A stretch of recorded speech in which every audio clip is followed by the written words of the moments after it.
Dito sa Thailand, lalong-lalo na sa aming school, ginagawa ang seminar bawat taon bago ang opening. 1 week before ng opening, ginagawa na yung mga seminar. Kaya nag-seminar kami dito sa Oxford University, dito sa hotel. Kaya sabi ng aking teacher dun, sumama ka na sa akin. Yung seminar kasi natin before 8, ano na tayo. Kaya alis na tayo ng mga 7 para kung matraffic mo tayo, may allowance pa tayo ng 30 minutes to 1 hour. Kung okay naman, sige tara. Kaya yung mga Pilipino dito sa Thailand, guys, may mga sasakyan na sila, ako lang mula. Yung ibang mga Pilipino dito umabot ng 16 to 20 years, iba 25 years na. Ibig sabihin lang, maganda yung Thailand para sa kanila. Sa akin para din maganda din yung Thailand, no? 2 years muna ako sa Thailand, pero siyempre wala pa akong sasakyan. Kaya nakisakay lang muna ako sa kanya. Sabi ko, wag muna akong singilin. Kasi wala pa akong pambayad sa'yo. Pamasahe dyan. Biro lang. Pero guys, ayun guys. Napakaganda talaga sa Thailand guys pag ganitong mga summer na, no? Na nire-refresh ang utak ng mga teacher para magkaroon tayo ng maraming mga ideya na i-share din natin sa mga bata na magagarbag epektibo tayo ng mga teacher kasi tayo ay inaasahan ng mga estudyante na dapat competent ikaw bilang isa ka teacher. Dito sa Thailand guys, gaya no, parang Pilipinas lang siya. Sobrang init dyan, umabot ng 40 to 45 degrees ang init. Kaya sabi ko, pandarin mo naman ang aircon mo. Kasi para fresh tayo pagdating natin sa hotel.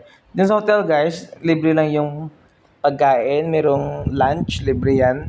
Libre din yung seminar namin, may mga coffee break pa yan, libre. Ito yung hotel na pinunta namin sa Grand Western Hotel dito sa Ratchaburi, Thailand, Oxford University Press. Kaya sabi ko, dito na tayo sumakay sa ano, huwag na tayo maglakad pataas kasi parang malilate na tayo. 5 minutes na lang kasi before 8 dapat nandun na mag-register pa kasi para magkaroon tayo ng mga certification magagamit natin in the future, no? Ayan, magkasama ko sa Teacher Simon from Bohol, Bisaya Gate at matagal lang sa Thailand. Siya yung may-ari ng sasakyan. Kaya yun guys, ayan, sa entrance kami. Yung ibang Filipino nandun na sa loob, nagpalamig. Sabi ko, wag masyadong malamig. Magdala ka tayo ng mga jacket kasi sobrang lamig sa loob. Baka hindi tayo makakinig ng maayos. Ayan, katabi ko si Teacher Simon. Siya yung mentor ko lagi. Magaling yan siya. Napakabait.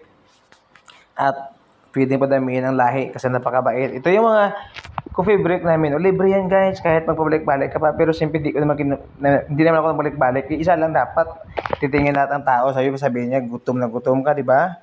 So, dapat bago pumunta sa mga party, o ano-ano, pabusugin ang sarili para pagdating doon, huwag ka na maging matakaw.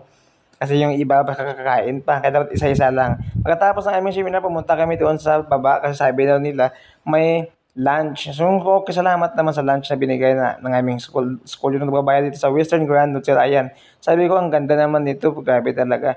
Mahal na mahal kami talaga ng aming school. So, thank you talaga sa aming school. Kasi, ayan, nalagaan kami, pinapakain, siniswelduhan. Libre ba yung lunch sa aming school, ha? Kaya proud talaga ako sa aming school. Please follow for more, Roldan.